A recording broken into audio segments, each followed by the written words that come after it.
गोविन्द पार्वतीपतये हर महादेव सद्गुरुस्वामिनः उदुत्तरमारोहन्ते यस्यन्ति कृतन्यतः मूर्धानं पत्युरारोह प्रजया च विराट्भव सम्राज्ञी श्वशुरे भव सम्राज्ञी श्वश्रुवां भव सम्राज्ञी भव सम्राज्ञी अभिदे वृषो सृषाना विश्वसुराणां प्रजायाश्च च पतीनां च देवानां च सजातानां विराट्भव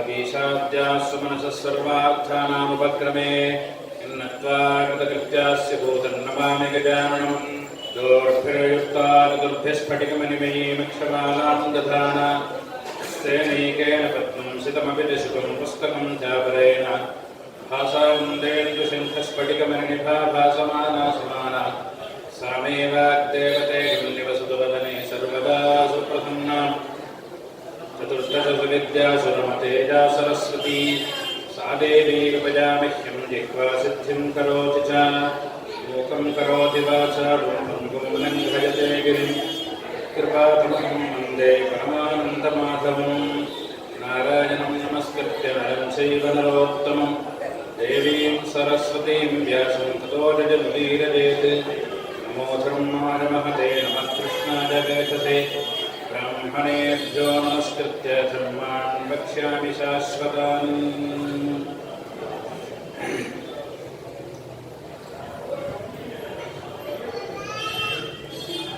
இந்த லோகத்துல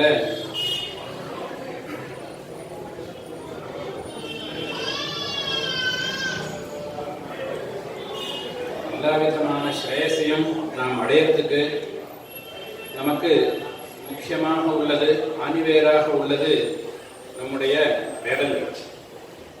வேதங்கள் தான் நம்முடைய வாழ்க்கையில எவ்வளவு தேவையோ அவ்வளவையும் நமக்கு அனுகிரகம் பண்றது.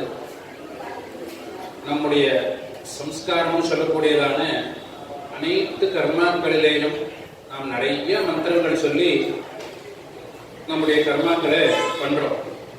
அந்த கர்மாக்கள் முழு விதமான பலனை நமக்கு கொடுக்கறது அப்படின்னா அதற்கு முக்கியமான காரணம் மந்திரங்கள் தான். அதனால்தான் மந்திரவத் சம்ஸ்காரம்னு ஒவ்வொன்றுக்கும் மந்திரங்கள் சொல்லப்பட்டிருக்கு. அந்த மந்திரங்கள்ங்கிறது ஆயுதமாக நம்முடைய சாஸ்திரம் சொல்லிருக்கு. ஆயுதம்னா ரொம்ப கெடுதலை உண்டு பண்ணக்கூடிய ஆயுதம்னு பேரு மந்திரங்கள். ஜாக்கிரதையாக அதை பயன்படுத்தணும். அந்த மந்திரங்களை கொஞ்சம் மாற்றி சொன்னாலும் கூட பலன்ல மாறி போயிடும், பலன்ல வித்தியாசம். அப்படி ஒரு நமக்கு கெடுதலை கொடுக்குற மந்திரத்தை வச்சு நாம இவ்வளவு தூரம் பண்ணணுமா அப்படின்னு கேட்டா, ஒரு தேன்னு ஒரு பொருள் இருக்கு. தேன்கிற வஸ்து உணவுப் பொருள்ல அத்தியாவசியமான ஒரு சாமான். தேன்னு ஒரு பொருள் இல்லைன்னா நிறைய மருந்துகள் தயார் பண்ண முடியாது. தினமுமே சாப்பாடுல ஒரு ஸ்பூன் தேன் சாப்பிட்டா நிறைய ஜீரண சக்தி நல்லா இருக்கும், வயிற்றுக்கு ரொம்ப நல்லது. புண்ணு, அல்சர் அது மாதிரி இருக்கிறது குணமாயிடும். அதே போல சுகர் இருக்கிறவங்கலாம் கூட தேன் சாப்பிட்டா சுகர் ஜாஸ்தியாகும். தேனுக்கு நமக்கு சம்பந்தம் கிடையாது. அவ்வளவு நல்ல உணவுப் பொருள் தேன். ஆனால் அந்த தேனை எடுக்கிறது எவ்வளவு சிரமம் அப்படிங்கிறத போய் பார்த்தாதான் தெரியும். உடம்பு பூரா துணி சுத்திண்டு அந்த தேனீக்களை பூரா விரட்டி விட்டு பிறகு அந்தரத்துல தொங்கிட்டு எடுக்கணும். என்ன அடியில தான் கஷ்டம் அது. அதை அந்தரத்துல தொங்கிட்டு அதை ரொம்ப கஷ்டப்பட்டு எடுத்துன்னு வரா அந்த தேன். அந்த தேன் எவ்வளவு கஷ்டம் எடுக்கிறது அப்படிங்கிறது நமக்கு தெரியாது. ஏன்னா அதை பாட்டில போட்டு நம்ம கையில கொண்டு வந்து கொடுத்துடுறோம். நாம் அதை எடுத்து வாயில விட்டுக்க வேண்டியதுதான் பாக்கி. அந்த அளவுக்கு யாராவது ஒருத்தர் சிரமப்பட்டாதான் அந்த பொருள் கிடைக்கும். அதே மாதிரிதான் வேத மந்திரங்கள். வேத மந்திரங்கள்ங்கிறது முன்ன பின்ன சொன்னால் பலன்களை வித்தியாசம் வரும். ஆனால் மந்திரங்கள்ங்கிறது ரொம்ப முக்கியம், ரொம்ப நமக்கு தேவையான ஒரு வஸ்து. அதனால மந்திரவத் சம்ஸ்காரம்னு மந்திரங்களை சொல்லி நமக்கு எல்லாமே வச்சிருக்கு. அதுல விவாகத்தில் உள்ள மந்திரங்களுடைய பெருமைகளை தான் பார்த்துன்னு வரும். ரொம்ப முக்கியமான மந்திரங்கள் விவாக மந்திரங்கள். இந்த தம்பதிகளுடைய க்ஷேமத்தை பிரார்த்திக்கக்கூடிய மந்திரங்கள். அந்த மந்திரங்களை நன்னா சொல்லி நன்னா தெரிஞ்சுட்டு பண்ணிக்கணும். அதான் மகாபிரிவாட்ட நாம் கொண்டு போய் கல்யாண பத்திரிகை கொடுத்து நமஸ்காரம் பண்ணினா அது மாதிரி பண்ணினான். ஒரு பையன் கல்யாண பத்திரிகை மகாபிரிவாட்ட பழங்கள்லாம் வச்சு பத்திரிகை கொடுத்து நமஸ்காரம் பண்ணினான். உடனே பெரியவா அந்த பத்திரிகையை எடுத்து பூரா படிச்சு பார்த்துட்டோ, கல்யாணத்துக்கு இன்னும் 1 மாசம் இருக்கு, நீங்க என்ன பண்ற, உங்க ஆத்து வாத்தியாரை வச்சுட்டு இந்த கல்யாண மந்திரங்களை பூரா ஒரு தடவை சொல்லிக்கோ அப்படின்னு சொன்னா. கல்யாண மந்திரங்கள்லாம் ஒரு தடவை சொல்லிட்டு அந்த மந்திரங்கள்லாம் என்ன அர்த்தம் சொல்றது அப்படிங்கிறத ஆத்து வாத்தியாரை வச்சு தெரிஞ்சுட்டு அதுக்கப்புறம் கல்யாணம் பண்ணிக்கோ, உனக்கு அதில் பலன் ஜாஸ்தி அப்படின்னு பெரியவா சார். பெரியவாளுக்கு அந்த விஷயத்துல என்ன அக்கறை, ஒவ்வொரு சின்ன சின்ன விஷயங்கள்ல பெரியவா ரொம்ப அக்கறை எடுத்துக்கோ. அப்படிதான் கொடுத்தாரு. கல்யாண பத்திரிகை கொண்டு கொடுத்தா அந்த தம்பதிகள் பெரியவாளுக்கு கொடுத்து நமஸ்காரம் பண்ணி பெரியவா என்ன பண்ணுவான்னா அந்த பத்திரிகையை எடுத்து படிக்க சொல்லுவான். பூரா ஒரு வரி கூட விடாம படிக்க சொல்லுவான். பத்திரிகை தானே, கல்யாண பத்திரிகை எல்லாம் ஒரே மாதிரி தான் இருக்கும். நிகழும் ஸ்வஸ்திஸ்ரீன்னு ஆரம்பமாகும். பந்துக்களுடன் முன்னதாகவே வந்து தம்பதிகளை ஆசீர்வதித்து எங்களையும் கௌரவிக்க வேண்டுமாய் கேட்டுக்கொள்கிறோம் முடிஞ்சிடும். அப்படிதான் எல்லா பத்திரிகையுமே வரும். ஆனாலும் பெரியவா அப்படின்னு விடமாட்டோம், பூரா எடுத்து படிக்க சொல்லுவோம். அதில் அப்படிதான் ஒரு சமயம் பத்திரிகை எடுத்து படினா ஸ்வஸ்திஸ்ரீ நிகழும்னு ஆரம்பிச்சான். அப்படி ஆரம்பிச்சிருக்கு பத்திரிகை அப்படின்னா பெரியவா. ஆமாம், ஸ்வஸ்திஸ்ரீ மேலே குலதெய்வம் பேரெல்லாம் போட்டுருக்குமே அப்படின்னு கேட்டார்.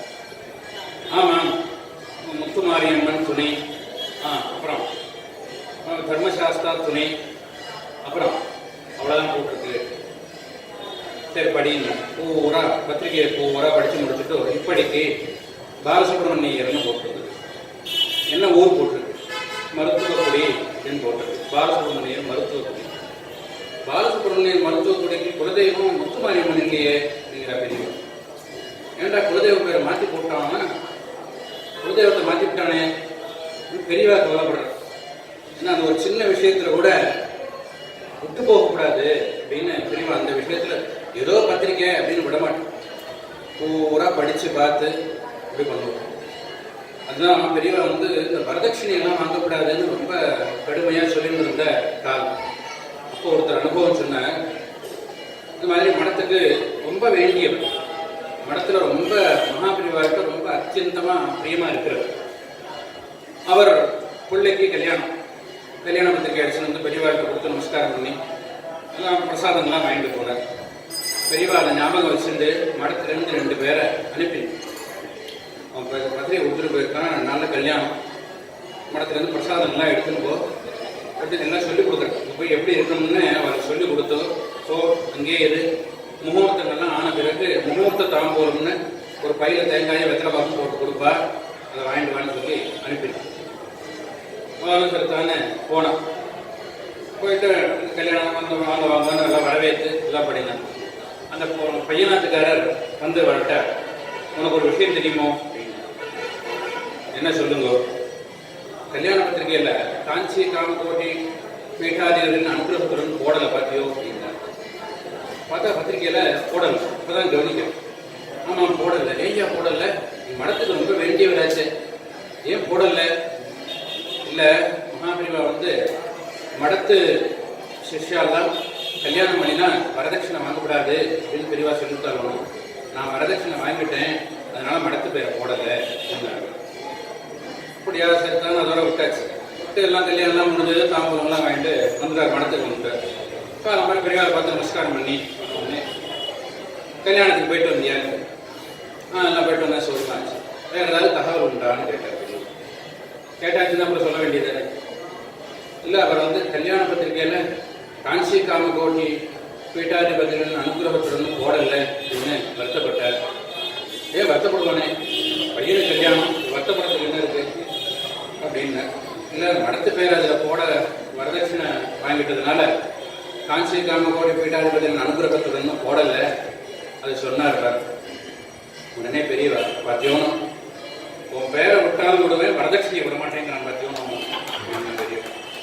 அப்படின்னு சொல்லிட்டு அவர் விஷயத்துல ஏதாவது குறவு வந்துட போறதே அப்படின்னு. ஆனா அவன் சத்திய சொல்ற உண்மையை எழுதிட்டான் பத்தியா. வரதட்சணையும் வாங்கிட்டு காஞ்சி காமகோடி பீடாரத்தின் அனுகிரகத்துடன் போட்டிருந்தாங்கன்னா நமக்கு என்ன தெரியும்? ஆனால் போடக்கூடாதுன்னு தெரிஞ்சது. அவன் சத்தியசந்தன் அப்படின்னு பெரியவா சொன்னான். இப்படி பெரியவா ரொம்ப இதெல்லாம் கவனிப்பான். அது மாதிரி அந்த குலதெய்வத்தை பேர்லாம் போடுறத ரொம்ப கவனிச்சு சொல்லுவான். இந்த கல்யாணங்கிற விஷயத்துல மகாபெரிவாருடைய அனுகிரகத்தை ஒரு நாள் கூட பேசணும் இத்தனை சொல்லியிருக்கா மகாபெரிவா. அந்த மந்திரங்களுடைய அர்த்தங்களை தான் பெரியவா அனுபவிச்சு சொல்றார், பெரியவா நடத்தி காண்பிச்சிருக்க நமக்கு. இந்த மந்திரங்களுடைய பெருமைகளை நேற்றுக்கு அந்த கல்யாண ஆரம்ப மந்திரத்தை நேற்றைய தினம் பார்த்தோம். அப்படி 4 பேரை நியமிச்சு அனுப்புறார் அந்த வரன். அவர்கள் 4 பேரும் இந்த பையனுக்கு தகுந்த மாதிரி கோத்திரத்துல ஒரே கோத்திரமாக இல்லாமல் பொண்ணை வரிச்சு கொண்டு வர. அந்த மந்திரம் என்ன சொல்றது? நானும் நீங்க அழைச்சிட்டு வர போற பொண்ணுக்கும் சேர்ந்து கல்யாணம் பண்ணிக்கணும்னு தேவதைகள் ஆசைப்படுறா. ஏன்னா நாங்க 2 பேரும் கல்யாணம் பண்ணிட்டு உபாசனம்னு ஆரம்பிச்சு பண்ண போறோம். இந்த உபாசனம் யாருக்கு அப்படின்னா இந்திரன் முதல் கொண்டு தேவதைகளுக்கு தான் இந்த ஆகுதிகளை 2 பேரும் சேர்ந்து கொடுக்க போறான்னு இந்திரன் ஆசைப்படுற அப்படின்னு சொல்றார். இந்த மந்திரத்தினுடைய பெருமைய தமயந்தி ரொம்ப அழகா சொல்றார். நல தமயந்தி சரித்திரம்னு மகாபாரதத்துல விஸ்தாரமா இருக்கு. அதுல நலன்னு ஒரு ராஜா, பெரிய ராஜா, சிறு வயசு யுவராஜா, ரொம்ப லட்சணமா இருக்கான், ரொம்ப அழகா இருக்கான். அவன் பெரிய ராஜ்யத்தை ஆண்டுன்னு வரான். அவனுக்கு அதே சமயம் அங்க தமயந்தின்னு பீமன் ஒரு ராஜா. அந்த ராஜாவுக்கு ஒரே பொண்ணும் தமயந்தி. அவளும் இந்த நலனும் கல்யாணம் பண்ணிக்கணும்னு ஆசைப்படுறான். எப்படி ஆசைப்படுறான்னு ஒருத்தருக்கு ஒருத்தர் பார்த்துட்டு கேள்விப்பட்டிருக்க. தமயந்தி நலன்னு ஒரு ராஜா இருக்கான், சிறு வயசு யுவராஜா, ரொம்ப அழகா இருக்கான், ரொம்ப நேர்மையா ராஜ்யத்தை ஆண்டு வரான், நல்ல படிப்பாளி அப்படின்னு கேள்விப்பட்டு மனசுனால அவனை வரிச்சிருக்கா தமயந்தி. அதே போல தமயந்தியினுடைய அழகையும் கேள்விப்பட்டிருக்கான் நலன். நலனும் நாம் கல்யாணம் பண்ணிட்டால் தமயந்தியை தான் கல்யாணம் பண்ணிக்கணும்னு தீர்மானம் பண்ணியிருக்கோம். ஆனால் ஒருத்தருக்கு ஒருத்தர் பார்த்துக்காம தீர்மானம் பண்ணி வச்சிருக்க. இந்த சமயத்துல அந்த பீமங்கிற ராஜா தமயந்திக்கு ஸ்வயம்பரம் ஏற்பாடு பண்றார். இப்படி ஸ்வயம்பரம் ஏற்பாடு பண்ணி எல்லா தேசத்து ராஜாக்களுக்கும் பத்திரிகை அடிச்சு அனுப்பியிருக்காங்க. அனுப்பி எல்லா தேசத்து ராஜாக்களும் அவசியம் வரணும், தமயந்திக்கு ஸ்வயம்பரம் அப்படின்னு. அதை பார்த்த உடனே நலனுக்கு ரொம்ப சந்தோஷம். நாமளும் போகணும் அந்த ஸ்வயம்பரத்துக்கு. நாம் தமயந்தியை பார்த்து நான் தான் உன்னை கல்யாணம் பண்ணிக்கணும்னு ஆசைப்படுறேன்னு நம்முடைய ஆசையை அவள்கிட்ட தெரிவிக்கணும்னு நினைச்சிருந்திருக்கான் நலன். அப்படி புறப்படுறதுக்கு ஏற்பாடு பண்ணிட்டு இருக்கான். அந்த சமயத்துல இந்திராதி தேவதைகள் வந்தாங்க. இந்திரன், யமன், அக்னி, வருணன், சோமன் 5 பேருமாக வந்தார். அப்படி நலன்கிட்ட வந்து, நல்லா எங்க கிளம்புறேன், தமயந்தி ஸ்வயம்பரம் நடக்கிறது, நான் தமயந்திய பார்க்க போறேன் அப்படின்னு சொன்னான். அப்போ தேவதைகள் சொன்னா, தமயந்திங்கிறவள் பூலோகத்துல பிறக்கிற பொண்ணு இல்ல, அவர் அப்சர ஸ்திரீ. தேவலோகத்தில வந்து ஏதோ ஒரு சாபத்தினால இங்க வந்து பிறந்துட்டா. அவளை தேவதைகளாக யாராவது தான் கல்யாணம் பண்ணிக்கணும். ஆகினால நீ என்ன பண்ற, இந்த சுயம்பரத்துக்கு முதல் நாள் நீ நேரா போய் தமயந்தியை பார்த்து பேசி, இது மாதிரி சுயம்பரம் நடக்கிறது, அங்க இந்திரன், யமன், வருணன், சோமன் இவெல்லாம் வர, இவாள்ல யாரையாவது ஒருத்தரை தான் நீ வரிக்கணும் அப்படின்னு நீ போய் சொல்லிட்டு வாங்க. அவனுக்கு ரொம்ப அதிர்ச்சியா போயிடுது. இல்லையே, நான் மனசனால அவளை வரிச்சுட்டேன், நான் தான் கல்யாணம் பண்ணிக்கணும்னு ஆசைப்படுறேன், அது நடக்காது அப்படின்னுட்டா தேவதை. அவ தேவதை ஸ்திரீ, மனுஷர்களை கல்யாணம் பண்ணிக்கிறவள் இல்லை, எங்களுக்காக நீ போய் சொல்லிட்டு வான். நான் எப்படி போறது, ஒரு தேசத்து ராஜா, நான் அங்க போனேன்னா யாரும் உள்ள விட மாட்டான். இப்ப போகப்படாது, சுயம்பர சமயத்துலதான் நான் போகணும், இப்ப போக முடியாது. அதற்கு நாங்கள் உனக்கு ஒரு வித்தியை தரோம்னு சொல்லி திரஸ்கரணி வித்யான்னு ஒரு வித்தியை இந்திரன் உபதேசம் பண்றான் நலனுக்கு. திரஸ்கரணி வித்யான்னா இவனுக்கு எல்லாரையும் தெரியும், இவனை யாருக்குமே தெரியாது, அது மாதிரி உள்ள வித்யை. அந்த வித்தியை உபதேசம் பண்ணி நீ போற பொழுது ஒத்துருமே எல்லாரையும் நீ பார்க்கலாம், உன்னை யாருமே பார்க்க முடியாது. நீ நேரம் அந்தப்புறத்துக்கு போனியானால் தமயந்திக்கு மாத்திரம் நீ தெரியும். ஏன்னா உன்னுடைய மனசு பூரா அவதான இருக்கா. அதனால நீ போனால் அவளுக்கு தெரியும். நீ போய் தேவதைகளை யாரையாவது ஒருத்தர வரின்னு சொல்லிட்டு வான்னு அனுப்பினான். அவனுக்கு ரொம்ப சங்கடமா போயிடுச்சு. நாமளே கல்யாணம் பண்ணிக்கணும்னு நினைச்ச பொண்ணை இன்னொருத்தருக்காக பேசும்படியாக வருதேன்னு வருத்தப்பட்டான். சரி, நமக்கு என்ன பிராப்தமோ அது கிடைக்கட்டும்னு போறான். நேரா அந்த தேசத்துக்கு போய் நிஷத தேசம்னு பேரு, அந்த தேசத்துக்கு போறான். போன அந்தப்புறத்து வரைக்கும் போயிட்டான். ஒருத்தருக்குமே இவனை தெரியல. அப்படி அந்தப்புறத்துல போனா உட்கார்ந்து இருக்கா தமயந்தி. அவரை பார்த்த உடனே அவனுக்கு ரொம்ப கண்ணு சொக்கி போயிடுச்சு. அவ்வளவு லட்சணமா இருக்கு, அவ்வளவு அழகா இருக்கா. அப்படி ஒரு நிமிஷம், ஆஹா இவ்வளவு லட்சணமா இருக்காளே, உண்மையாக தேவதைகள் சொன்னது உண்மைதான், இந்த தேவலோகத்திலிருந்து தான் வந்திருக்கணும், ஒரு பிரம்மாவுடைய சிருஷ்டி இல்லை அப்படின்னு தீர்மானம் பண்ணினான் நலன். நலனை பார்த்த உடனே அவனுக்கு சட்டுன்னு கண்ணுக்கு தெரிஞ்சது. உடனே சட்டுன்னு எழுந்து நின்னான். எழுந்து நின்று, நீ யாருன்னு கேட்ட. உன்னை பார்த்தா ரொம்ப அழகா இருக்கே, நீ யாருன்னு கேட்ட. நான் தான் நலன். அப்படியா? நான் ஒரு நிமிஷம் வெட்கப்பட்டார்.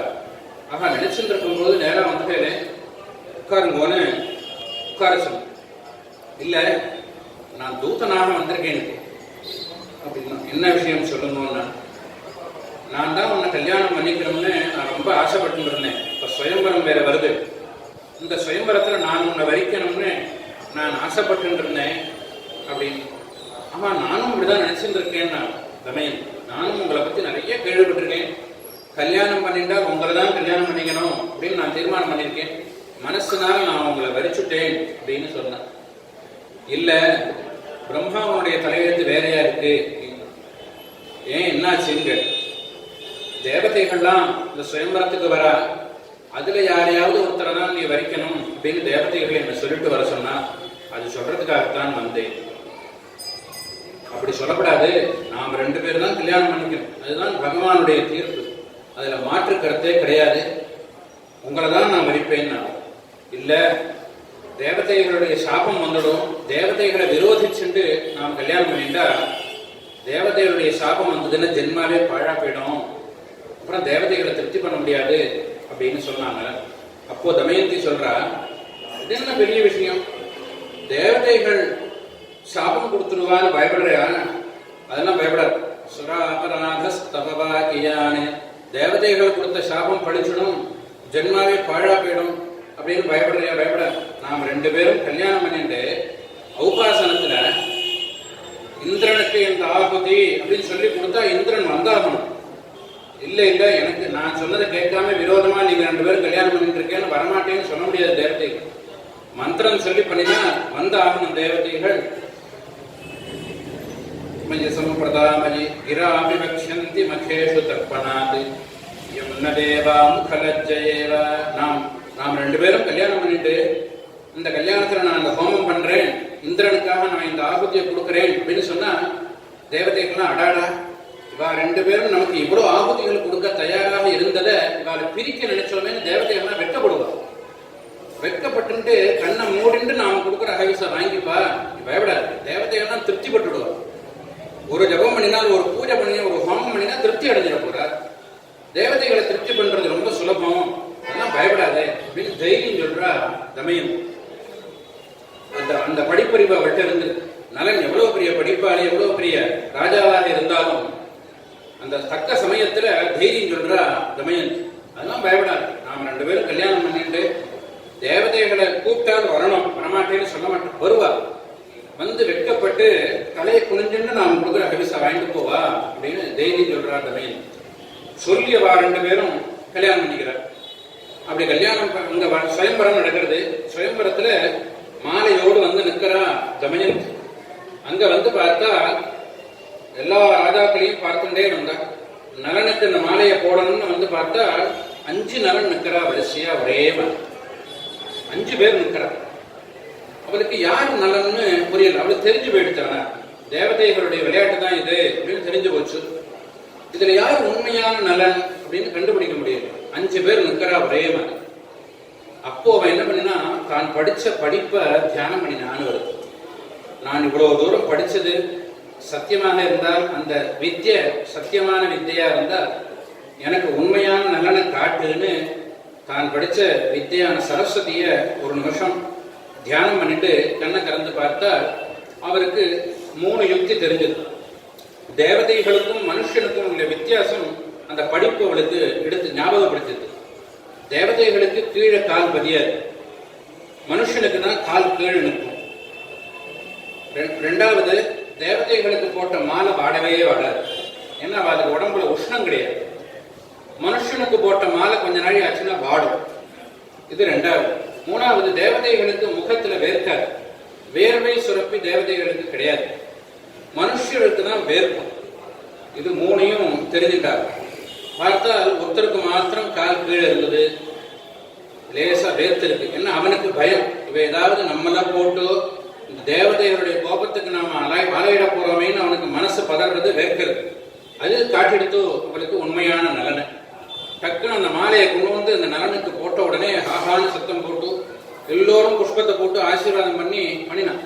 தேவதைகளும் சந்தோஷப்பட்ட, இவருடைய வித்தி இவளுக்கு கை கொடுக்கறதுன்னு தேவதைகளும் சந்தோஷப்பட்டு அனுகிரகம் பண்ணினான். தேவதைகள் அனுகிரகம் பண்ணி இந்த கல்யாணத்துக்கு பூரா இருந்து இந்த தாம்பூலத்தை வாங்கிட்டு தான் தேவதைகள் கிளம்பி போற.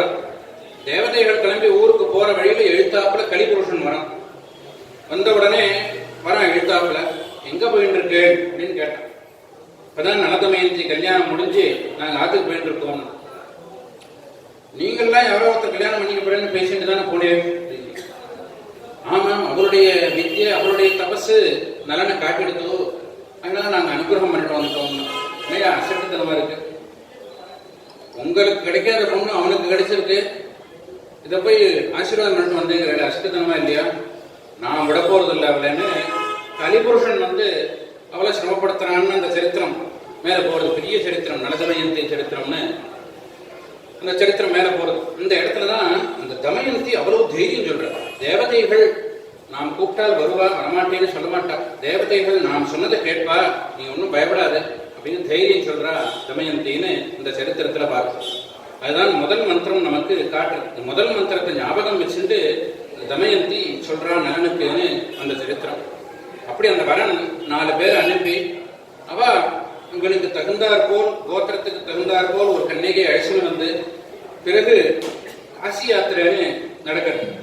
அப்படி காசி யாத்திரை பண்ணி கன்னிகாதானம் பண்ணி இந்த மந்திரங்கள்லாம் அற்புதமான மந்திரங்கள். அந்த ஹோமங்கள்லாம் இருக்கே, அத்தனை தேவதைகளையும் பிரார்த்திக்கிறது. அந்த மந்திரங்களை நல்லா சொல்லி அந்த ஹோமத்தை பண்ணிட்டா இவளுக்கு ஆயுஷ்காலம் முடி இவருடைய ஒத்துமைக்குன்னு நாம் தனியா பிரார்த்திக்கும்படியாவே வராது. இந்த தம்பதிகளுக்கு அந்யோன்யம் விட்டே போகாது. அதுல அந்த பையன் அந்த பொண்ணை பார்த்து சொல்றான், அப்படி முகூர்த்தமாகி அந்த பொண்ணை அழைச்சிட்டு கிளம்புறான். எப்படின்னா, கல்யாணம் முகூர்த்தம் பொன்னாத்துல பண்ணிக்கணும், கன்னிகாதானம் வரைக்கும் பொன்னாத்துல பண்ணிக்கணும். கன்னிகாதானமாகி பிறகு வரணாத்துல மீதி கல்யாணத்தை பண்ணணும். அப்படி பொன்னாத்துல முடிச்சுட்டு இந்த கன்னிகையோட அவ கொடுத்த சீர்கள் எல்லாம் வண்டியில ஏற்றிட்டு அந்த பொண்ணை வண்டியில உட்காந்து வச்சுன்னு கிளம்புறான் அந்த பையன். அப்ப சொல்லக்கூடியதான மந்திரம் இது. அந்த பொண்ணை பார்த்து சொல்றான் அந்த மந்திரம், உதுத்தரமாரோகந்தி வ்யஸ்யந்தி பிரதன்யதா. நாம் 2 பேரும் நல்ல முறையில கல்யாணத்தை பண்ணி முடிச்சிருக்கோம், கன்னிகாதானம் பண்ணி முடிச்சிருக்கோம். மேற்கொண்டு கல்யாணத்தை நம்ம ஆத்துல போய் பண்ணணும். அதற்கு வண்டியில எல்லாம் ஏற்றியாச்சு, நீ ஜாக்கிரதையா உட்கார்ந்துக்கோ வண்டியில. நாம் சுமூகமாக வீட்டுக்கு போய் சேரணும். வழியில எந்த இடையூறும் நமக்கு வரக்கூடாது. தேவதைகள்லாம் அனுகிரகம் பண்ணணும். மூர்த்தானம் பத்யுராரோஹ. நீ ஆத்துக்கு போய் நீ எப்படி நடந்துக்கணும் தெரியுமா? நான் சொல்ற மாதிரி நடந்துக்கணும். நீ நம்ம ஆத்துல இருக்கிற வரையிலும் நான் உன்னை தூக்கி வச்சுன்னு பேசணும். அப்படி நீ நடந்துக்கணும். மனசு போனாமல் நான் என்ன நினைக்கிறேனோ அதுதான் நீயும் பண்ணணும், நான் என்ன நினைக்கிறேனோ அதுதான் நீ சொல்லணும். அப்படி நீ நடந்துக்கணும். பிரஜஞாச விராட் பவா. நம்ம ஆத்திலேயே நீ ராணியாக இருக்கணும். நீதான் ராணி. நீ சொல்றபடிதான் எல்லாரும் கேட்கும்படியாக நீ நடந்துக்கணும். சம்ராஜ்ஞீஸ்வசுரே பவா.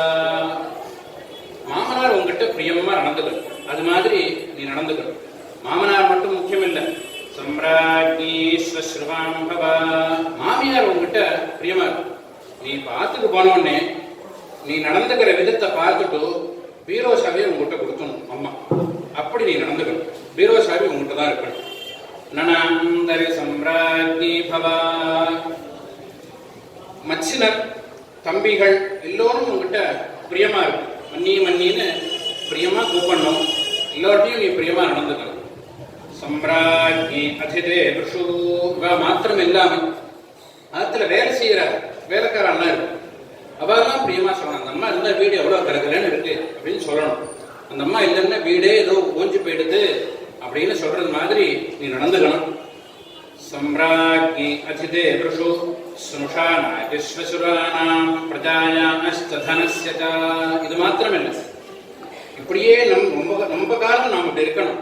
நமக்கு குழந்தைகள் பிறக்கும், அந்த குழந்தைகள் வளரும், நமக்கு நாட்டு பொண்ணு வருவா, மாப்பிள்ளை வருவார், அவெல்லாம் கூட நம்மளை ரொம்ப பெருமையா பேசும். மாப்பிள்ளை வந்தா மாமியார் காஃபி போட்டு கொடுத்தா ரொம்ப நல்லா இருக்குன்னு வசத்தியா உன்னை பேசணும். அப்படி நீ நடந்துக்கணும். ஸ்னுஷானாகிஸ்வசுராணாம் பிரஜாயாமஸ்தனஸ்ய. ஆத்துல இருக்கிற ஒவ்வொரு ரூபாய்க்கும் நீ தான் அதிபதியா இருக்கணும், நீ எடுத்து கொடுக்கணும் ஒவ்வொரு ரூபாயும். அப்படி எல்லாம் உனக்கு அதீனமாக வரணும். பதீனாஞ்ச தேவ்ருணாஞ்ச சஜாதானாம் விராட் பவா. அது மாத்திரம் இல்லாம அப்பப்போ யாராவது வருவா, வீட்டுக்கு வந்து போயிட்டு இருப்பா, அவெல்லாம் நேரா வந்தா உடனே உன்னை பார்த்து விசாரிக்கும். யார் வந்தாலும் நீ வாங்கோன்னு சொல்லணும், காஃபி சாப்பிட்றான்னு கேட்கணும். போற பொழுது சந்தோஷமா தாம்பூலம் கொடுத்து அனுப்பணும். யார் வந்தாலும் சௌக்கியமா இருக்கான்னு உடனே உன்னை பார்த்து முதல்ல கேட்கிறா போல நீ நடந்துக்கணும் அப்படின்னு இந்த பையன் அந்த பொண்ணுக்கு சொல்லிக் கொடுக்குறான். அப்படி அற்புதமான மந்திரம் இது. இந்த மந்திரத்தை சொல்லிதான் இந்த பையன் மாத்துக்கு அழைச்சிட்டு போறான். அதே போல இன்னொரு முக்கியமான மந்திரம் விவாகத்துல என்னன்னா, இந்த பொண்ணை சுத்தி பண்ணக்கூடியதான ஒரு மந்திரம் இருக்கு. அது என்னன்னா, நுகத்தடியை வச்சு அந்த நுகத்தடியினுடைய தெற்கு பாகம், நுகத்தடின்னா வண்டி மாடு கட்டியிருக்கிற வண்டியில முன்னாடி மாட்டினுடைய கழுத்துல போட்டிருக்கும் ஒரு மரம், அதற்கு நுகத்தடின்னு பேர். அதுல வலது பக்கம் வச்சிருக்கிற மாட்டினுடைய அந்த நுகத்தடிக்கு மேல ஓட்டை இருக்கு. அந்த ஓட்டையில ஜலத்தை விட்டு அந்த பொண்ணை சுத்தி பண்ணணும் அப்படின்னு சொல்றது. அது என்ன மந்திரம்னா, கேன சக்கேர தக்கே யுகஸ்ய சசீபதே அபானாமிந்திரத்ரிபூர்த்யகர சூரியவர்ச்சசம் அப்படின்னு மந்திரம். என்ன சொல்றது அந்த மந்திரம்? ஹே சச்சீபதே, இந்திரான்னு கூப்பிடுறது. ஹே இந்திரா, அபாலாமிந்திரத்ரிபூர்த்வி அகரது. அபாலான்னு ஒரு பொண்ணு நீ எப்படி ரொம்ப சுத்தம் பண்ணினியோ, எப்படி திரும்பவும் அவளுக்கு ஆரோக்கியம் வயசை கொடுத்தியோ, அதுபோல் நீ இந்த பொண்ணுக்கு செய்யணும் அப்படின்னு சொல்றான் அந்த வரன். அந்த அபாலாங்கிறது என்ன சரித்திரம்னா, அபாலான்னு ஒரு பொண்ணு, ஒரு ஏழை பிராமணனுடைய பொண்ணு. அவளுக்கு தான் கல்யாணம் பண்ணிக்கணும்னு ரொம்ப ஆசைப்பட்டார். ஆனால் தாயார் தகப்பனார் அவளுக்கு கல்யாணமே பண்ணி வைக்க மாட்டேங்க. பையன் வந்தா என்ன படிப்பு என்ன கேட்கிறா, வேண்டாம், இதை விட நல்ல வரனா வரும் பார்க்கலாம்ங்கிற. அப்படி கொஞ்சம் காலம் போறது, இன்னொரு வரன் வருது, இல்லை இதை விட நன்னா வரும். இப்படியே வயசு ரொம்ப ஆயிடுது அந்த பொண்ணு கல்யாணம் பண்ணிக்கணும்னு ஆசை. தாயார் தகப்பனார்கிட்ட சொல்றதுக்கு வெட்கப்படுறாரு. தாயார் தகப்பனார்களோ ஏதோ ஒரு காரணத்தை சொல்லி தள்ளிண்டே இருக்கா, கல்யாணமே ஆகல. அந்த பொண்ணுக்கு ரொம்ப வயசாயிடுது, தாயார் தகப்பனா காலமாயிட்டு அவளுக்கு கல்யாணம் பண்ணி வைக்கிறதுக்கு மனுஷா இல்லாம போயிட்டு அவள் ரொம்ப வருத்தப்பட்டாள். அவளுக்கு என்ன ஆசைன்னா, வேதம் படிச்ச பையனை கல்யாணம் பண்ணிட்டு வேத மந்திரங்கள்லாம் சொல்லி ஹோமங்கள் பண்ணணும், இந்திரனுக்காக யாகம் பண்ணணும்னு ஆசைப்படுறா அந்த அப்பாலா. ஆனால் நடக்காம போயிடுத்தவள். அவள் ரொம்ப வேதனைப்பட்டு மனவேதனையினாலேயே அவளுக்கு வியாதி வந்துடுச்சு, உடம்புக்கு வந்துடுது. அந்த உடம்புனால அவளுக்கு உடம்பு ரொம்ப இழைச்சி போய் என்னென்னவோ வியாதிகள்லாம் வந்துடுது.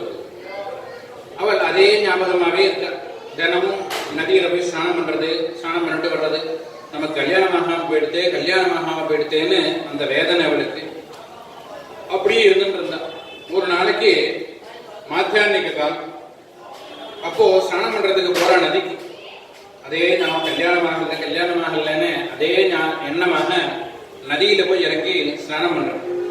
அப்போ அந்த நதியில வெள்ளம் போறது, பிரவாகம் போறது. அவ ஏதோ ஞாபகமா குளிக்க அந்த வெள்ளம் அவளை அடிச்சுன்னு போறது ஜலத்துல. உடனே ஆகான்னு வெள்ளத்தோட ஜலத்தோட போக ஆரம்பிச்சுட்டா அந்த அபாலம். அப்போ அடாடா கல்யாணம் தான் பண்ணிக்கல, ஜென்மாவும் முடிஞ்சு போயிடும் போல இருக்கேன்னு கையில அமிர்தத்தெல்லாம் பிடிச்சி இழுக்கிறார். கையில வேறு என்னென்னவோ கிடைக்கிறது, எல்லாத்தையும் பிடிச்சி இழுத்து பார்க்குற, எல்லாம் அறந்து நடந்துன்னு வருது. கடைசியில் ஒரு பெரிய கொடி கையில கிடைச்சது. அந்த கொடியை பிடிச்சிட்டு அப்படி மெதுவாக கரைக்கு வந்தான். கரைக்கு வந்து ஒரு மாதிரியே கரையில ஏறி உட்கார்ந்து அந்த கையில இருந்த கொடியை பார்த்தா அது சோம லதான்னு, சோம கொடி அது கிடைச்சது. அதை பார்த்த உடனே அவளுக்கு சோமயாகம் ஞாபகம் வந்தது. அடடா, இந்த கொடியை வச்சிருந்தான் நாம் யாகம் பண்ணணும்னு ஆசைப்பட்டோம், ஆனா நடக்காம போயிடுது. இப்ப அந்த கொடி கையில கிடைச்சிருக்கு. இந்த கொடிய இந்திரனுக்குன்னு கொடுப்போம்னு அவள் அந்த கொடியை 7 மடிச்சு பிழிஞ்சா அதுல இருந்து வடியிருது சோமரசம். அதை கையில பிடிச்சா, கையில எடுத்துட்டு நான் யாகம் பண்ணணும்னு ஆசைப்பட்டேன், ஹே இந்திரா, என்னால யாகம் பண்ண முடியல, நான் அந்த யாகமாக நினைச்சுட்டு இந்த சோம ரசத்தை நான் உனக்காக தரேன்னு அந்த ஜலத்துல விட்டான். அந்த ஜலத்துல விட்ட உடனே இந்திரனே நேரா வந்து கையில வாங்கிக்கிறான் அந்த சோமரசம். அப்படி வாங்கிட்டு அந்த சோமரசத்தை இந்திரன் சாப்பிட்டதுனால அந்த பொண்ணுக்கு அனுகிரகம் பண்ண வேண்டிய கட்டாயம் இந்திரனுக்கு வந்தது. அப்போ என்ன பண்ணினா, நான் உனக்கு கல்யாணம் பண்ணி வைக்கிறேன் அப்படின்னு இந்திரன் அந்த பொண்ணை அழைச்சிட்டு போய் தன்னுடைய ரசத்துல 3 இடத்துல கொடுத்து வாங்கினான் அந்த பொண்ணு. அனசகா, அனகான்னு வண்டி ரசம், ரசத்துல மத்தியத்துல ஒரு ஓட்டை, அந்த நடுவுல உள்ள ஓட்டையில அந்த பொண்ணை கொடுத்து வாங்கினான். அவளுக்கு கொஞ்சம் அந்த மனவேதனை வியாதி குறைஞ்சது. ரசத்தினுடைய சக்கரத்துல கொடுத்து வாங்கினோம், இந்த ஓட்டையில ஒரு தடவை உடம்ப கொடுத்து வாங்கினோம். அப்ப இன்னும் கொஞ்சம் குறைஞ்சது.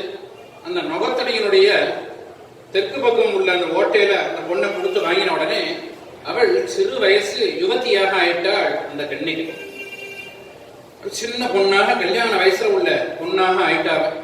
அப்படி சுத்தம் பண்ணி அவளுக்குன்னு உள்ள வரனை அங்க வரவழைச்சு இந்திரனையும் கல்யாணம் பண்ணி வைக்கிறான் இந்த அபாலாவுக்கு.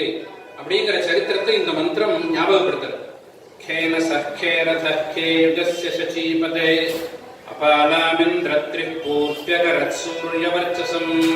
எப்படி அவளை கொண்டு வந்தானா, சூரியவர்ச்சசம், சூரியன் மாதிரி தேஜஸ்வினியாக ஆயிட்டாள்.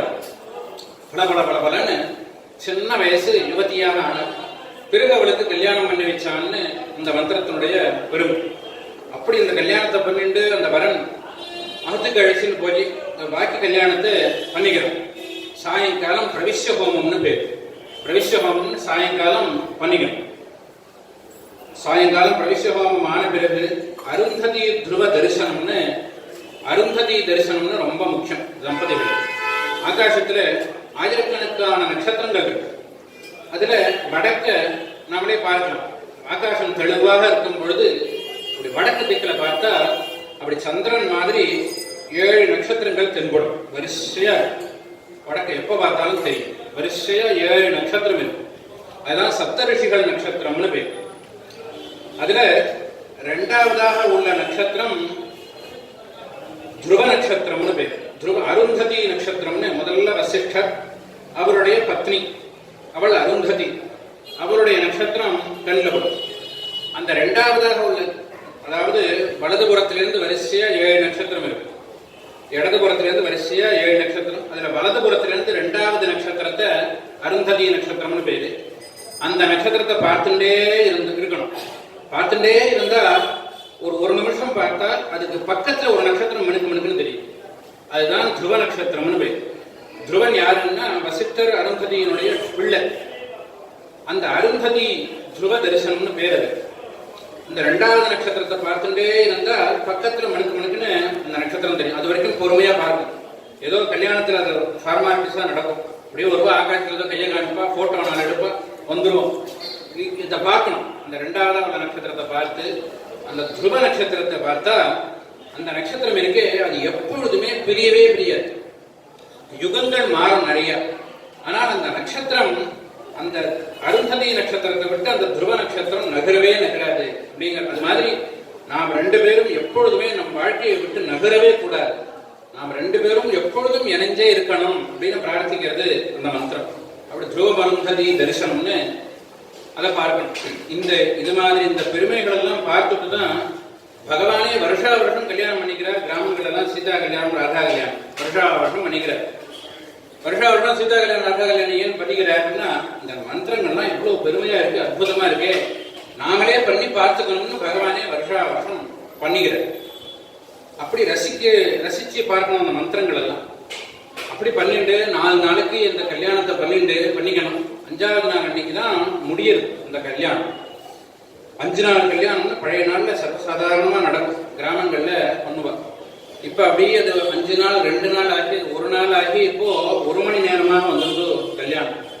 அதான் கரடி தேஞ்சி கட்டெரும்பா வந்தது மாதிரி ஆயிடுது. அப்படி ஏதோ அந்த சமயத்துல அப்படி பண்ணிட்டாலும் கூட அதுக்கு அப்புறம் அந்த மந்திரங்கள்லாம் நல்லா சொல்லிட்டு ஒரு தடவை கல்யாணத்தை பண்ணிக்கணும். ஏன்னா அந்த சமயத்துல நாம் சரியா பண்ணிக்கலன்னா திரும்பவும் கல்யாணத்தை பண்ணிக்கணும். பண்ணிட்டால்தான் நமக்கு அந்த ஔபாசனா அக்னிங்கிறது சித்திக்கிறது. ஏன்னா ஔபாசனா அக்னின்னு நமக்கு சித்திச்சால்தான் நாம் செய்யக்கூடிய எந்த கர்மாவும் அதுலதான் ஹோமம் வருது. இப்ப இன்னைக்கும் சாஸ்திரத்தை படிச்ச முடியாது, சிராத்தத்துல ஹோமம் பண்றோம், அதுல அந்த உபாசனாக்கள் தான் சிராத்த ஹோமம் எல்லாம் வருது. சீமந்தம் பண்றோம், சீமந்த ஹோமம் உபாசனாக்னியில தான். அந்த உபாசனாக்னி பலமாக இருந்ததானா இந்த பிரசவத்துல சிக்கலே வராது. ஆனால் நாம் பண்ணக்கூடியது உபாசனாக்னியாங்கிறது சந்தேகமா இருக்கு. என்ன கல்யாணமே முடியல, பாதி கல்யாணத்துல நிக்கிறது. அந்த கன்னிகாதானம் எல்லாம் ஆகிற பொழுது உள்ள அக்னிக்கு விவாக அக்னின்னு பேரு. சாயங்காலம் ஆரம்பிச்சுக்கணும் உபாசனம். சாயங்காலம் உபாசனம்னு ஆரம்பிச்சுக்கிற வரைக்கும் அந்த அக்னிக்கு விவாக அக்னின்னு தான் பேரு. அதுலதான் நாம் சீமந்த ஹோமங்கள்லாம் பண்ணும்படியாக வருது. அந்த சீமந்தம் அந்த ஹோமங்கள்லாம் அந்த விவாக அக்னியில நாம பண்றோம், உபாசன அக்னியில பண்ண முடியல. அதனாலதான் சுகப்பிரசவமே ஆக மாட்டேங்கிறது. என்னென்னவோ சொல்றான், ஸ்கேன் எடுத்து பார்த்தா கொடி சுத்தின்னு இருக்குங்கிறார். எப்படியோ இந்த பரிசை திறந்து பணத்தை எடுக்கிற மாதிரி வயசை கழிச்சு குழந்தைய எடுக்கிற நிலையில வந்துடுது. காரணம் என்னன்னா அந்த அக்னி பலமாக இல்லாததான் காரணம். அதை நாம் சரியானபடி செய்து விட்டால் அந்த ஸ்திரீகளுக்கு சுகப்பிரசவங்கிறது கட்டாயம் வேணும். ஒரு கத்திய உடம்புல வச்சுட்டாலே அதுக்கப்புறம் ஆயுஷ்காலம் முடியாது, வேதனை. அந்த முதுகு தண்டுல தான் அந்த இன்ஜெக்ஷன்லாம் போட்டு பண்றாங்க. அந்த இன்ஜெக்ஷனை போட்டாச்சுன்னா ஆயுஷ்காலம் முடிய எவ்வளவு வேதனை. அப்படி வரக்கூடாது. ஸ்திரீகள்லாம் ஆரோக்கியமா இருக்கும். ஒவ்வொரு குடும்பத்திலையும் தூண் யாரு? ஸ்திரீகள் தான், பெண்கள் தான் தூண் குடும்பத்துல. அவெல்லாம் ஆரோக்கியமாக இருக்கிறதுக்கு தான் இவ்வளவு மந்திரங்கள் ரிஷிகள் தேடி நமக்கு வகுத்து கொடுக்குறாங்க. அந்த மந்திரங்கள்லாம் நன்னா அழகா ஜென்மால ஒரு தடவை பண்ணிக்கணும். அந்த நன்னா மெனக்கட்டு நன்னா பண்ணிக்கணும். 4 நாளைக்கு செலவழிச்சு அதுக்கு தான் லீவு கொடுக்குற ஆபீஸ். அந்த 4 நாளைக்கு லீவு போட்டு டைம் வச்சுட்டு 4 நாள் கல்யாணம்னா நாம் என்ன நினைப்போம், 4 நாளைக்கும் பக்ஷணம் பண்ணி 4 நாளைக்கும் வாத்தியாரை கூப்பிட்டு 4 நாளைக்கு கல்யாண செலவுன்னு நினைப்போம். அப்படி இல்லை, கல்யாண செலவு ஒரு நாள் தான். அந்த அக்னிய, அந்த ஹோமம் பண்ணின அக்னிய 5 நாளைக்கு காப்பாற்றும்.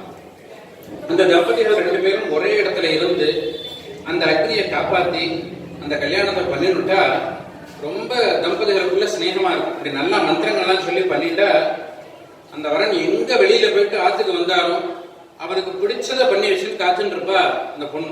அவன் வரட்டும், வந்தப்பறம் சாப்பிடலான்னு காத்துட்டு. மந்திரங்கள்லாம் நாம் சரியா சொல்லி கல்யாணம் பண்ணிக்கலன்னா என்ன ஆகும், வரும்பொழுதே அடக்கதவை சாத்திடும். உள்ள வந்தவொடனே என்ன சாப்பிடலாமா, அவங்க கிட்ட சீக்கிரம் அடுப்பு பத்த வைங்க. இவனே வந்து சமைச்சு சாப்பிட முடியாது, ஏன்னா மந்திரம் அப்படி சொல்லியிருக்கான். இல்லைன்னா அந்த பொண்ணு பிரியமா இவனுக்கு என்ன பிடிக்குமோ கத்திரிக்காய் கறி தொகையில் தான் பண்ணி வச்சுன்னு காத்துட்டு. எத்தனை மணி ஆனாலும் அவன் வரணும், 2 பேரும் சேர்ந்து சாப்பிடுவோம்னு காத்துட்டு. அதுவும் இந்த நாள்ல இல்லைன்னா என்ன ஆகும், அவன் உள்ள வருவான், நான் வரும்பொழுதே சாப்பிட்டு வந்துட்டேன்னு வருவான். இவன் செலுத்தான்னு ஆத்துல இருக்கிற தண்ணியை 2 டம்ளர் குடிச்சு படுத்துக்க வேண்டியதான். இப்படி ஆகும். அதனால அந்த மந்திரங்கள்லாம் நல்லா சொல்லி அந்த கல்யாணத்தை பண்ணிக்கும். அப்படி கல்யாணம் முடிகிற தருவாயில சேஷஹோமம்னு கால வேலையில 5 மணிக்கு பண்றது. அந்த சேஷஹோமம்னு பண்ற பொழுது அந்த பொண்ணு தான் அந்த கல்யாணத்தினுடைய வரனை பிரார்த்திக்கிறது. கல்யாணம் யாருக்கு, ஸ்திரீகளுக்கு தான் அப்படிங்கறது இந்த மந்திரம் தான் நமக்கு காட்டுறது. அந்த பொண்ணும் அந்த வரனை பார்த்து சொல்றான்.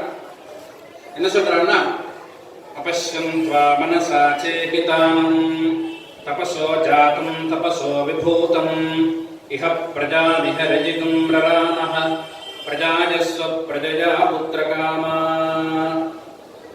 அபஷ்யம் மனசா துவாம் அபஷ்யம், நான் உன்னை மனசறிஞ்சு இந்த 4 நாளா உன்னை பார்த்துட்டு இருக்கேன்.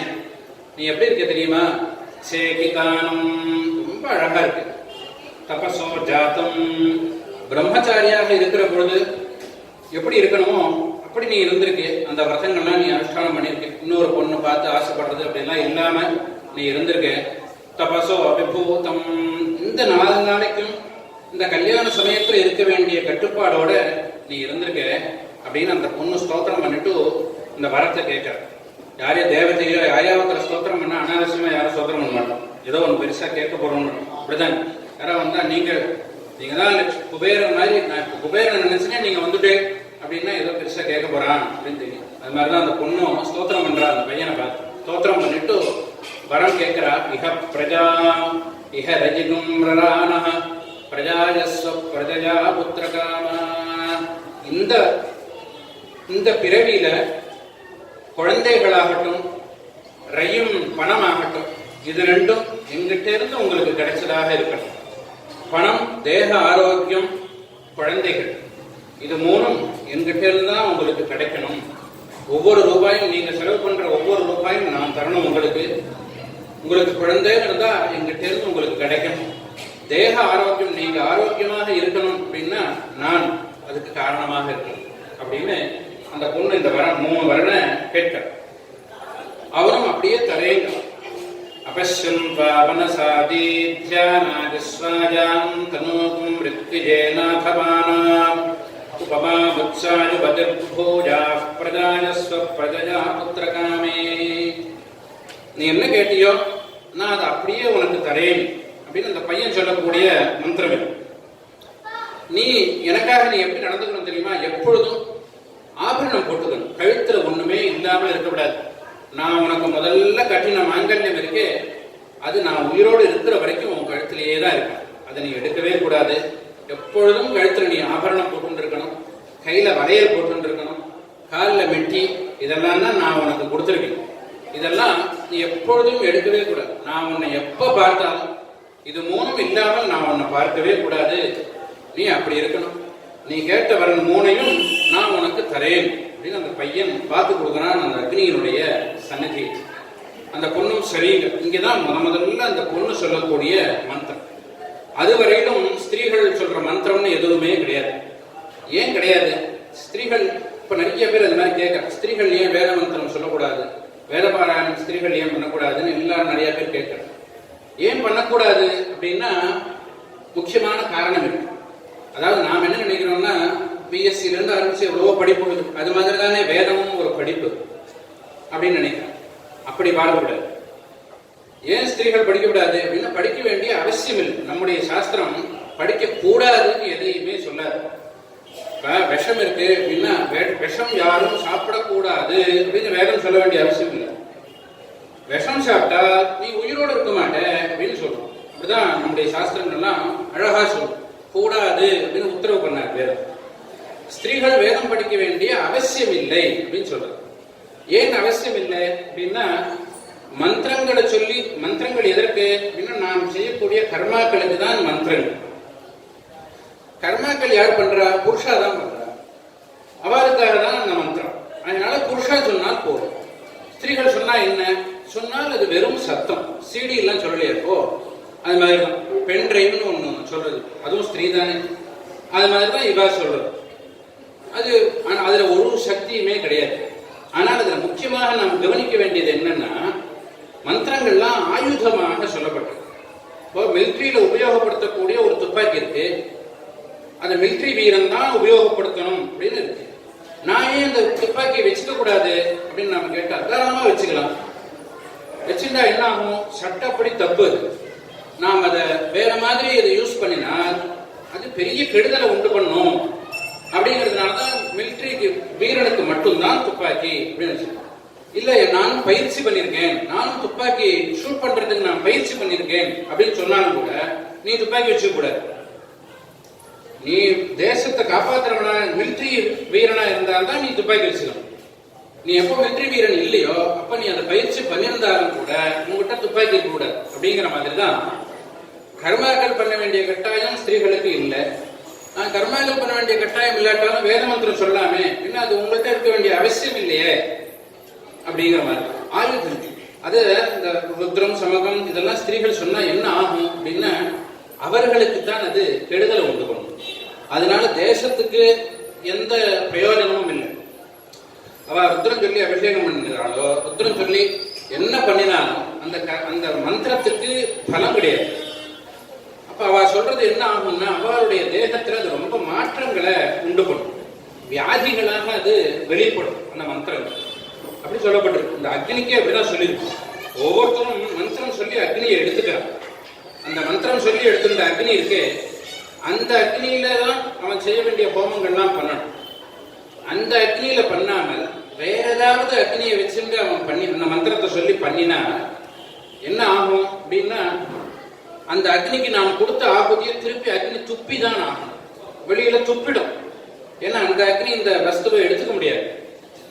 என்ன ஆகும்னா பூமி தெரிச்சுட்டு வெளியில வரும். நாம ஆகுது, அதான் எரிமலைன்னு ஒண்ணு இருக்கு. அக்னி 4 இடத்துல இருக்குன்னு வேதம் சொல்லுது. 4 இடத்துல அக்னி இருக்கு. எங்க இருக்கு அப்படின்னா, முதல்ல சமுத்திரத்துல ஒரு அக்னி இருக்கு, அதுக்கு பாடபா அக்னின்னு பேரு. சமுத்திரத்தை பார்த்தா ஒரே அளவாதான் ஜலம் இருக்கு. எவ்வளவோ நதிகள் போய் சமுத்திரத்துல விழுறது, எவ்வளவு நதிகள் வந்து சேர்றது சமுத்திரத்துல. ஆனால் சமுத்திரம் உயரணுமே, ஆனா உயரல சமுத்திரம். காரணம் என்ன? ஒரே மட்டத்துல சமுத்திரம் இருக்கு, எவ்வளவு ஜலம் விழுந்தா. காரணம் என்னன்னா, அதுல ஒரு அக்னி இருக்கு, பாடபா அக்னின்னு பேரு.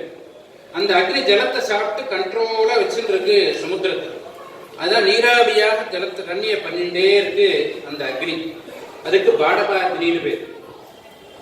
அதே போல 2வது அக்னி மலையில இருக்கு, அதுதான் எரிமலையாக நமக்கு தென்படுறது. மலையில உள்ள அக்னி இந்த நாம் தப்பாக பண்ணக்கூடிய ஆகுதிகள் இதெல்லாம் தான் அந்த அக்னிக்கு தான் நாம் ஆகுதி கொடுக்கிறோம். எரிமலையில உள்ள அக்னிக்கு தான் நாம் ஆகுதி கொடுக்கிறோம். அதான் எரிமலை வெடிக்கிறதுன்னு அங்கங்க வெடிக்கிறது, பூமியில பூகம்பம் வருது. இதுக்கெல்லாம் என்ன காரணம்னு நாம் செய்யக்கூடிய அந்த ஹோமத்தை சரியான